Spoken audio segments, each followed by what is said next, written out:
अधिकार। अलका जी ने खुशी से बताया, रंजीता के बेटे की शादी है, हम सबको बुलाया है। राकेश जी ने खुश होकर कहा, हाँ, तो हम सब चलेंगे। आखिर तुम्हारी सहेली के बेटे की शादी है, पर रिश्ते तो परिवार के जैसे हैं। हम सब चलेंगे। वो भी तो हमारी नितिन की शादी में सह परिवार आए थे, और बहू सोनी को मुंह दिखाई देकर गए थे। तो हम सब भी चलेंगे। अलका जी ने चिंतित होते हुए कहा, लेकिन सोनी को तो 8वां महीना चल रहा है, हम कैसे जा सकते हैं? नितिन का यहाँ रहना जरूरी है, पर नितिन तो दिन भर ऑफिस चला जाएगा। फिर बहू दिन भर अकेली कैसे रहेगी? कोई ऊंच नीच हो गई तो किसी विश्वास वाले को घर पर छोड़कर जाना होगा। हाँ, तो हम सोनी की छोटी बहन को बुला लेते हैं, अपनी बहन के साथ में भी रह लेगी। ये सुनकर वह भड़क गई, ये क्या? पूरा घर बहू और उसकी बहन के हवाले छोड़कर जाएंगे? बहू पर तो भरोसा नहीं कर सकते, उसकी बहन पर अलग करेंगे। घर पर उसका तो कोई अधिकार भी नहीं है। अभी 1.5 साल पहले तो शादी होकर आई थी। उम्र हो गई, फिर भी कैसे बातें करती हो? तो फिर बहू को उसके मायके छोड़ देते हैं, पर यह भी नहीं कर सकते हैं, क्योंकि 8वें महीने के बाद गर्भवती स्त्री घर से नहीं निकलती है, और मायके भी नहीं जा सकती। अलका जी को कुछ समझ नहीं आ रहा था। फिर हम तन्वी को उसके ससुराल से बुला लेते हैं, वह अपनी भाभी के साथ रह जाएगी। घर की बेटी है, उसका तो घर पर पूरा अधिकार बनता है। और यह कहकर वह तन्वी को फोन लगाने लगी। तन्वी फोन उठाती है, हाँ मम्मी, आप कैसे हो? और भैया और पापा भी अच्छे होंगे। अभी बुआ सास के बेटे की शादी में गई थी, तो व्यस्त थी, आपसे बात ही नहीं कर पाए। और सुनाओ क्या हाल है? अलका जी धीरे से बोली, हाँ तो तू अब ध्यान से सुन। रंजीता आंटी के बेटे की शादी है, और मुझे तेरे पापा के साथ में वहीं जाना है। तो अब तू 3 दिन के लिए मायके आ जा। अब इतना बड़ा घर तेरी भाभी के भरोसे कैसे छोड़कर जाऊं? तू समझ रही है ना मैं क्या कह रही हूँ? हाँ मम्मी, मैं समझ गई हूँ। आखिर इतना बड़ा घर बहू के अधिकार क्षेत्र में थोड़ी आता है। और वह कुटिल हंसी हंसने लगी। मैं बच्चों और मयंक के साथ आज रात को ही आ जाती हूँ, ये कहकर तन्वी ने फोन रख दिया। और अलका जी निश्चित हो चुकी थी। सोनी सोनी उन्होंने आवाज लगाई। सोनी को 8वां महीना चल रहा था। पैरों में सूजन आई हुई थी, चेहरे पर थकान थी, और आंखों में नींद भरी हुई थी। वह धीरे धीरे आई। सुन, आज रात को तन्वी बच्चों और जवाई बाबू के साथ आ रही है। अच्छा सा खाना बना लेना, कोई कमी मत रखना, जवाई बाबू को शिकायत नहीं होनी चाहिए। वह सब 3 दिन यहीं पर रहेंगे, तो उनकी अच्छे से देखभाल करना। सोनी ने हामी में सिर हिला दिया। अलका जी अपने जाने के लिए बैग जमाने लगी, और सारी तैयारियां कर ली थी। तभी घंटी बजती है, तन्वी परिवार सहित आ जाती है। बेटी को देखकर अलका जी का चेहरा खिल जाता है। सोनी सबके लिए खाना परोस देती है, सब खाना खाकर चले जाते हैं। फिर सोनी रसोई समेटकर बर्तन साफ करके रख देती है। रात को 11 बज जाते हैं, वो सोने के लिए जा रही होती है। तभी अलका जी आती हैं, जवाई बाबू के लिए काफी और बच्चों के लिए दूध बना दे। सुबह जल्दी उठकर सफर के लिए पुड़िया और आलू की सब्जी बना देना, 6 लोगों के लिए बना देना। हमारे साथ 4 लोग और जाएंगे। सोनी सुबह की थकी हुई होती है, और 8वें महीने में वैसे ही शरीर भारी हो जाता है।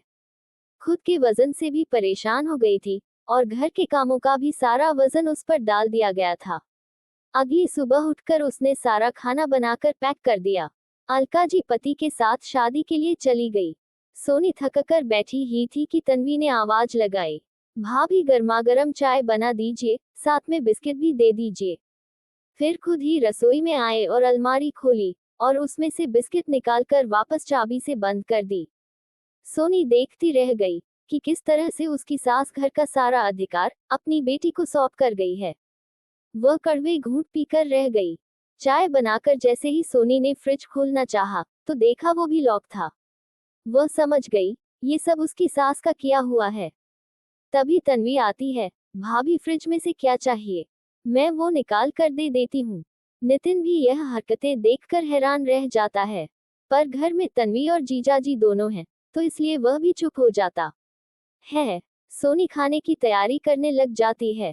पूरा दिन वह जवाई और बच्चों की खातिरदारी में लगी रहती है। रात को उसे बादाम भिगोने होते हैं। वह फिर से फ्रिज खोलती है, पर फ्रिज बंद रहता है। वह तन्वी से चाबी मांगती है, पर तन्वी चाबी ना देकर बादाम गिन कर देती है। सोनी नितिन को इस हरकत के बारे में बताती है और कहती है, घर के प्रति बहू के सिर्फ कर्तव्य ही होते हैं, कोई अधिकार नहीं होता है क्या? मैंने ससुराल के प्रति अपना हर फर्ज निभाया और मम्मी जी ने मुझे आज भी पराया ही समझ रखा है। सुना था कर्तव्य निभाओ तो अधिकार मिल जाते हैं, पर यहाँ तो सारे अधिकार शादीशुदा बेटी को मिले हुए हैं। फिर मैं इस घर में क्या कर रही हूँ? वैसे ही मुझे 8वां महीना लगा हुआ है, तो दीदी को सब परिवार यहाँ बुलाने की जरूरत क्या थी?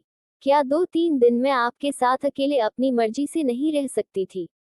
तन्वी दीदी मुझ पर निगरानी रखती है, मैं कितना घी तेल इस्तेमाल करती हूँ, कितनी बादाम भिगोती हूँ, फोन पर किससे बात करती हूँ, कितने घंटे काम करती हूँ और कितने घंटे आराम करती हूँ। नितिन को भी यह बात बुरी लग रही थी। सोनी 2 दिन और संभाल लो, अभी दीदी के सामने कोई बात करने से फायदा नहीं होगा, क्योंकि दीदी 2 की 4 बातें बना देंगी। मम्मी को आने दो, फिर बात करते हैं। सोनी हामी भर देती है। अगली सुबह रविवार था, तो देर तक सोती रही। रात को गर्भावस्था में वैसे भी नींद नहीं आती है।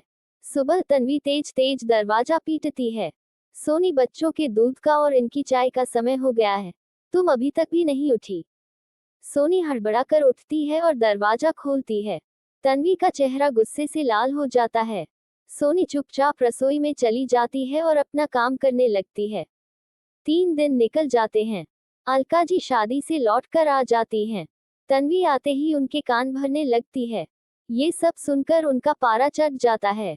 सोनी, ये क्या नंद का तूने जरा भी मान नहीं रखा, देर तक सोती रही और घर भी नहीं संभाला। आखिर किस अधिकार से तू इस घर में रह रही है? मेरी बेटी और जवाई का सम्मान नहीं कर सकी, तो तुझे भी इस घर में रहने का अधिकार नहीं है। सोनी चुपचाप खड़ी थी, तभी नितिन बोलता है, मम्मी, सोनी के साथ मुझे भी इस घर में रहने का अधिकार नहीं है। मैं भी अपनी पत्नी के अधिकारों की रक्षा नहीं कर पाया। ये सुनते ही अलका जी हंसने लगी। भला पत्नी के क्या अधिकार होते हैं?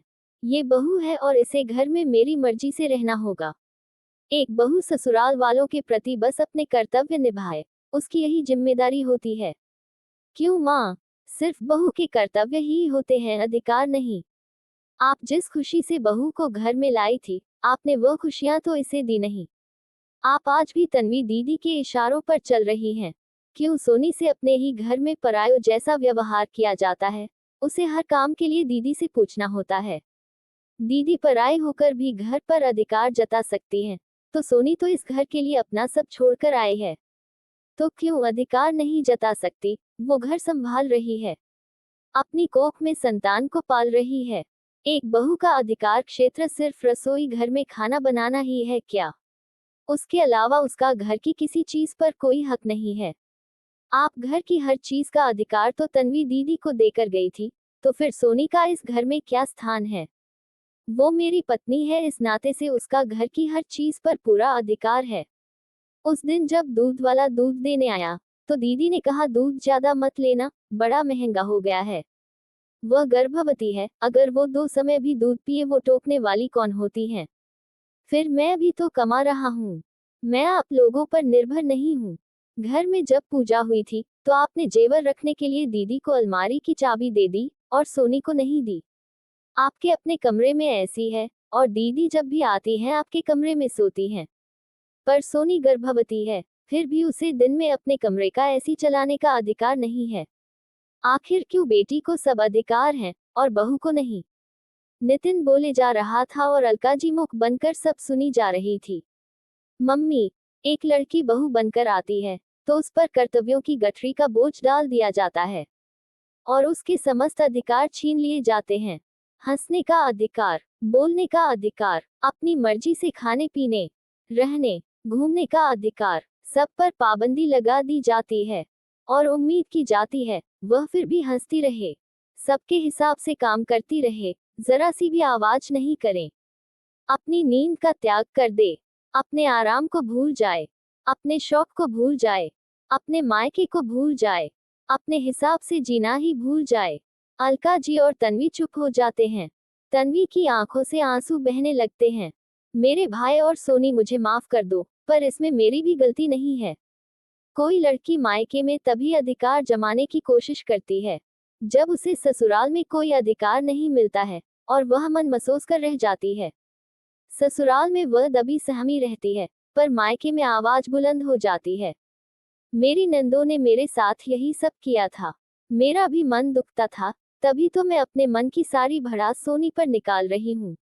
मैंने कभी यह नहीं सोचा कि जो मेरे साथ हुआ है वो मैं अपनी भाभी के साथ करूं। जिस तरह मुझे परेशान करके मेरी नंदों को खुशी मिलती है, उसी तरह सोनी को परेशान करके मुझे खुशी मिलती है। पर सोनी बड़ी नसीब वाली है, उसका पति जो उसके लिए खड़ा है, उसके लिए बोल रहा है। मैंने भी यह सब सहन किया था, पर मेरे पति ने मेरी खुशियों और मेरे अधिकार के लिए कभी आवाज नहीं उठाई। ये सुनकर तन्वी के पति मयंक की आंखें शर्म से झुक गई। वो कुछ बोल नहीं पाया।